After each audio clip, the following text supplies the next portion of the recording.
Assalamualaikum warahmatullahi wabarakatuh. Rio Sport kembali menyapa Anda. Sorry ya kalau kondisinya kayak gini, saya lagi kurang sehat, lagi sakit, suara saya juga lagi serak. Tapi mudah-mudahan aja apa yang saya sampaikan ini bisa terdengar oleh telinga kalian dan jelas ya.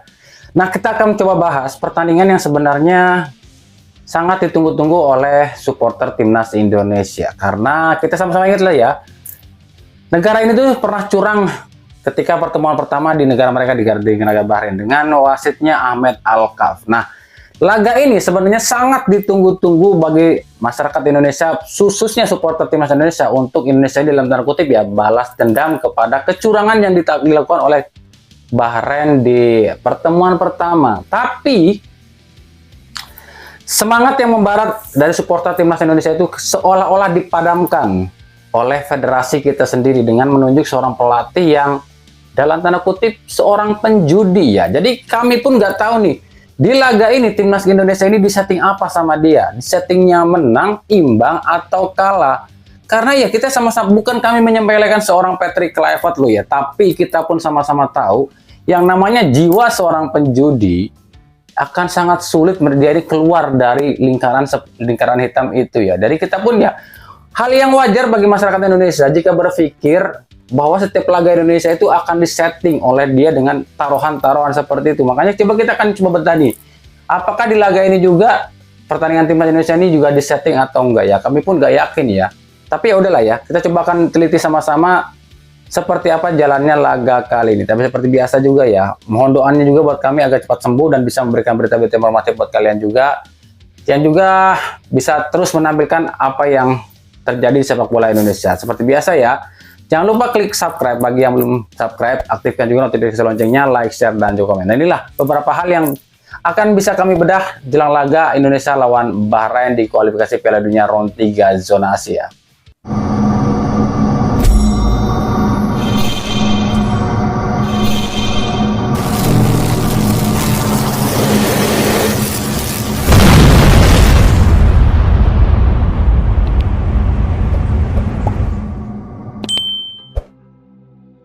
Inilah laga yang sebenarnya paling ditunggu-tunggu oleh supporter timnas Indonesia, khususnya Ultras Garuda. Laga dua tim yang terluka sebab sebelum laga ini dua tim ini sama-sama kalah. Laga itu adalah Indonesia melawan Bahrain. Tentu kita masih ingat dengan kecurangan masif yang dilakukan Bahrain dengan wasit Ahmed Alkafnya. Usai tragedi itu, publik di seluruh dunia mengejek Bahrain, sampai-sampai Bahrain pun ketakutan datang ke Indonesia. Alasannya, katanya takut sama supporter Indonesia yang sangat barbar. Ada lucu ya Bahrain ya. Ya kalau kalian ngerasa nggak salah, ngapain kalian takut? Kalian takut datang ke Indonesia karena kalian ngerasa salah. Berarti memang terbukti kalian waktu pertemuan pertama di Bahrain udah curang bersama wasit Ahmed Alkafnya. Makanya kalian takut. Paham di sini? Seperti kita tahu, belum digelar saja laga ini udah bikin riweuh. Sampai-sampai FIFA dan AFC berantem. AFC yang condong ke Bahrain bersitegang dengan FIFA yang dukung penuh Indonesia. Nah, kalau pertemuan pertama yang jadi sorotan adalah wasit Ahmed Alkaf. Lalu, siapa di laga ini wasitnya? Apakah Ahmed Alkaf lagi? Ada, ya nggak mungkin lah dia lagi wasitnya. Kalau si botak lagi yang jadi wasitnya, bisa-bisa si botak datang ke Indonesia, pulang tinggal nama, berani-beraninya dia ke Indonesia. Wasitnya kali ini adalah Gurmulodi Sadulo, wasit asal Tajikistan, Asia Tengah. Nah, Asia Tengah ya, Tajikistan itu. Sementara yang main adalah Asia Barat nih, yakni Bahrain, dan juga Asia Tenggara, yakni Indonesia ya. Buat kami tetap gini loh ya, meskipun wasitnya ini wasit dari asal Tajikistan, yakni Asia Tengah ya, tapi buat kami tetap aja ya, AFC ini liciknya minta ampun loh ya. Udah tahu yang main negara onta, wasitnya dari negara onta juga. Kenapa coba AFC ini nggak pakai wasit dari Jepang kek, Korea kek, atau Eropa gitu? Dasar licik banget loh AFC. Meskipun wasit ini, jika dilihat dari track recordnya cukup bagus, di mana wasit ini adalah wasit yang tegas dan gak pandang bulu. Salah satu contoh di Piala Asia U23 saat Indonesia lawan Vietnam. Wasit ini ngasih kartu merah sama pemain Vietnam dan ngasih penalti sama Indonesia. Tapi kan tetap beda turnamennya. Wasit itu kemarin mimpin Indonesia itu di U23 Piala Asia. Kan yang main wakil AFF lawan wakil AFF. Lah kalau kali ini yang main wakil AFF lawan wakil WAFF. Sementara kita tahu di AFC itu presiden AFC adalah orang Bahrain. Sementara wakil presiden AFF adalah sekretarisnya AFC. Makanya akan beda di sini. Jadi kami mah sama sekali nggak bergantung loh sama wasit ini loh ya. Onta mah tetap aja onta, tukang ngibul. Cuman ya itu, antusias, semangat, dan rasa ingin balas dendam supporter timnas pada Bahrain yang mengebu-gebu, seolah dipadamkan sama PSSI. Ya gimana nggak kesel coba sama PSSI. Supporter timnas mah udah sangat yakin timnas bakalan bisa menghajar balik Bahrain di GBK. STY-nya diganti sama penjudi. Ya supporter juga jadi down lagi lah. Bukannya kami ini menuduh Patrick Kluivert ini berjudi loh ya, tapi ya mau gimana lagi ya. Orang itu yang kalau pada dasarnya pada awalnya udah terbiasa berjudi, akan susah loh keluar dari lingkaran judi ini. Melihat pasaran Asia Buki yang turun menjadi fur 3/4, dia pun segera menelepon. Kok Abing pasang Australia 500.000 ya? Waduh. Apalagi ada tudingan kemarin, katanya Patrick ini sengaja berjudi saat Indonesia lawan Australia. Buktinya dia ini malah senyum saat Indonesia dibantai sama Australia. Ya mungkin aja taruhan dia ini sukses kali ya. Ya jadi jangankan kami ya, para Ultras Garuda aja nggak yakin timnas Indonesia bisa menang di laga ini dengan pelatih yang haus soal judi. Ya ini terbukti, belum apa-apa aja Patrick udah bilang laga ini bakalan akan sangat sulit dan gak mudah dimenangkan oleh timnas Indonesia. Timnas Indonesia akan sulit menang lawan Bahrain, katanya begitu. Kan akhirnya orang jadi curiga, ini di laga ini timnas ini disetting apaan? Disetting menang, imbang, atau kalah? Ya inilah resiko sepak bola kita. Kalau yang namanya duit udah berkuasa, api yang menggebu-gebu dari supporter timnas pun dipadamkan oleh kalangan orang-orang federasi. Jadi secara alur singkatnya gini deh, Bahrain kan curang nih di pertemuan pertama di Bahrain dengan wasit Ahmed Alkafnya. Nah netizen Indonesia emosi dong, nggak terima. Akhirnya apa? Nyerang Bahrain dan wasitnya. Netizen Indonesia masih dendam dan akan balas dendam di Jakarta. Bahrain ketakutan sampai-sampai lapor ke AFC. AFC ngedukung Bahrain dan laporanlah ke FIFA. Apa jadinya? FIFA malah nolak laporan AFC. Akhirnya supporter timnas berpikiran seperti ini, wah mantep nih, AFC nggak bisa berkutik di tangan FIFA, kita bisa nih balas dendam di Jakarta, kan gitu. Tapi tiba-tiba supporter timnas ini dihadapkan suatu kenyataan yang dibikin oleh federasi. Ya pelatihnya diganti, gimana nih, hilang dong semangatnya. Tapi siapa ya kira-kira pengganti pelatihnya? Jangan-jangan Mourinho lagi. Wah mantep nih kalau Mourinho. Tapi tiba-tiba yang datang Patrick Kluivert. Ya mantan bintang judi yang datang. Apes bapuk nih mah timnas kita. Itulah alur singkatnya yang ada di pikiran supporter timnas kita saat ini. Api yang tadinya udah membara nih, ingin balas dendam ke Bahrain, dipademin sama federasinya sendiri. Kan sialan banget nih federasi. Gitu kan kata supporternya. Ya iya juga sih, federasi mah enak, orang-orang federasi mah enak, nonton gratis, away gratis, tiap pertandingan dapat duit. Lah kami yang jadi supporter, nonton bayar, away bayar, dukung sampai suara serak, tapi kalian yang nikmatin hasilnya. Kan apa namanya kalau bukan Bang Tit? Jadi kami nggak bisa ngasih prediksi strategi apa yang akan dipakai timnas saat hadapi Bahrain. Sebab kalau pelatihnya tukang judi, yang ada di otaknya ya bukan taktik atau strategi di lapangan, tapi taktik dan strategi gimana caranya agar taruhan saya yang tembus.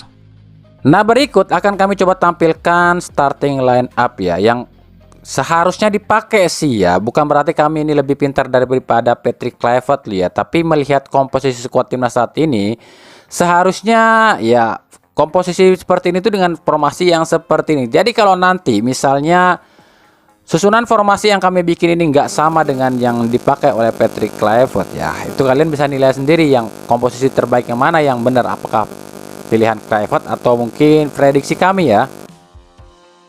Kiper itu kami memilih Emil Audero. Kenapa Emil bukan Martin Paes? Karena ini demi mental ya. Mentalnya Martin Paes mungkin aja agak sedikit terguncang dengan kebobolan 5 gol. Lalu di lini belakang kami tetap pakai trio ya, pakai 3 center back karena ya pakem timnas Indonesia selama 5 tahun ini ya 3 center back. Terbukti kalau pakai 2 center back lawan Cina ataupun lawan Australia ini diacak-acak. Jadi kami tetap akan pakai 3 center back, Rizky Ridho, Jai Ijes, dan Justin Hubner. Wingback kiri Calvin Verdong dan wingback kanan adalah Sandy Walsh. Nah, duet jangkar ini yang terpenting. Lagi-lagi kami tegaskan ya, Tom Haye dan Nathan itu satu tipe, nggak bakalan bisa dibarengin karena ya nggak akan ada yang bertahan. Makanya kami selalu menempatkan Ivar Jenner di belakangnya Tom Haye. Sisi sayap ini kan kami pakai 3 nih ya di depan. Sisi sayap itu Ragnar Oratmangun dengan Marcelino Ferdinand. Nah, Marcelino ini bisa diganti sama Rafael Struijk, tapi ujung tombak tetap dipercayakan sama Ole Romeni ya. Ingat, ini strategi adalah cuma versi kami loh ya. Kalian boleh setuju atau enggak ya terserah kalian. Kalian boleh suka atau enggak ya terserah kalian. Ini cuma versi kami loh ya. Dan kalau versi ini enggak sama dengan apa yang ditampilkan Kluivert ya, kita akan lihat tadi hasilnya. Apakah strategi Kluivert yang bagus, yang bisa menang, atau mungkin gagal lagi ya. Tapi kalau nantinya strategi ini nggak dipakai sama Patrick Kluivert, berarti udah 2 kali nggak dipakai ya. Dan kalau kalah lagi ya, kita boleh bilang sama Kluivert itu lagi berjudi. Dan kalau memang kalah lagi lawan Bahrain, kita boleh bilang kok sama PSSI mabok, timnas diobok-obok. Dan ini terbukti ya dengan pelatih yang seperti ini di kubu Bahrain ini, pelatih Dragan Talajic yang awalnya tuh agak takut ya datang ke Indonesia dan melawan Indonesia. Tapi setelah tahu ya Indonesia ini cuma dilatih oleh seorang mantan penjudi yang apalagi kemarin kalah lawan Australia, Dragan Talajic pun jadi PD-nya minta ampun saat melawan Indonesia dengan ucapan seperti berikut ini. Saya tahu Indonesia semakin kuat. Mereka punya pemain-pemain naturalisasi. Banyak yang bermain di Eropa. Melawan mereka seperti melawan Belanda ya.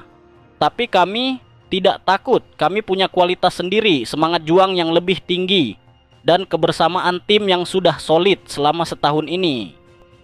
Padahal sebelum ini Talajic kan pernah bilang, kami akan datang ke Indonesia ini seolah-olah melawan timnas Belanda yang main di negara yang dilindungi sama FIFA. Ini hal yang buruk buat kami. Tapi setelah tahu pelatihnya cuma Patrick Kluivert, akhirnya apa? Pelatih manapun jadi pede lu yang ngebantai timnas Indonesia. Jadi di sini kita bisa belajar, seorang pelatih itu sangat berpengaruh lo ya. Sintayong memang dari Asia, tapi nama besar Sintayong ini diseganin di dunia yang membuat para pelatih lain di dunia ini tuh agak minder kalau ketemu Sintayong. Lah kalau pelatihnya tukang judi, ya pelatih manapun juga anggapnya dia ya cuma pelatih biasa meskipun dia ini mantan bintang dunia. Aduh, PSSI. Ya udah sebenarnya gini loh ya buat kami. Sintayong out nggak apa-apa, asal gantinya itu lebih bagus dari Sintayong gitu loh. Jangan Sintayong out digantinya sama tukang judi, ya apa-apaan. Jadi kemungkinan seperti ini formasi yang akan dipakai Dragan Talajic dalam menghadapi Indonesia. Yang pasti Dragan Talajic ini akan mengeluarkan seluruh pemain-pemain terbaiknya demi menghancurkan Indonesia. Kiper Ibrahim Lutfala. Duet center back Al-Hayan dan Benadi. Back kiri Al-Kalasi dan back kanan Al-Syamsa. Duet jangkar Al-Aswad dan Sayedia. Sisi sayap Ali Madani dan Al-Humaida. Sementara ujung tombak Mahdi Al-Jabar yang ditopang oleh Jasim Mahrun.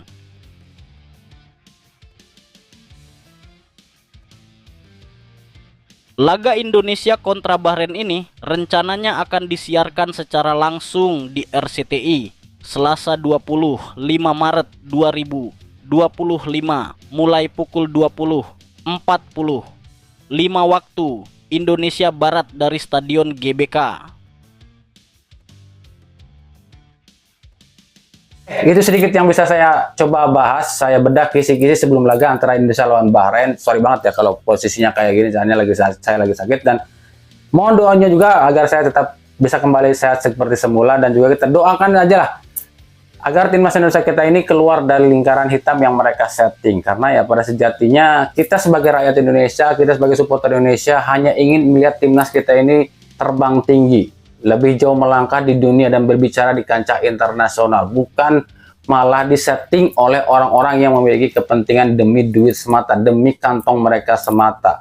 Jadi ya kita sama-sama berdoa, karena walaupun sekuat apapun rencana mereka, tapi dengan kekuatan doa dari masyarakat kita yang begitu banyak ini, maka kelicikan mereka bisa saja kita hancurkan, karena kekuatan Tuhan adalah kekuatan utama di dunia ini. Makanya ikuti terus ya berita seputar sepak bola khususnya Liga Indonesia dan pernak-perniknya hanya di Rio Sport. Terima kasih yang udah menyaksikan video ini dan mengunjungi channel ini. Kritik saran selalu kami tekan di kolom komentar atau di media sosial kami yang ada di bawah ini. Oke, sampai jumpa di video-video kami selanjutnya dan salam Rio Sport. Wassalamualaikum warahmatullahi wabarakatuh.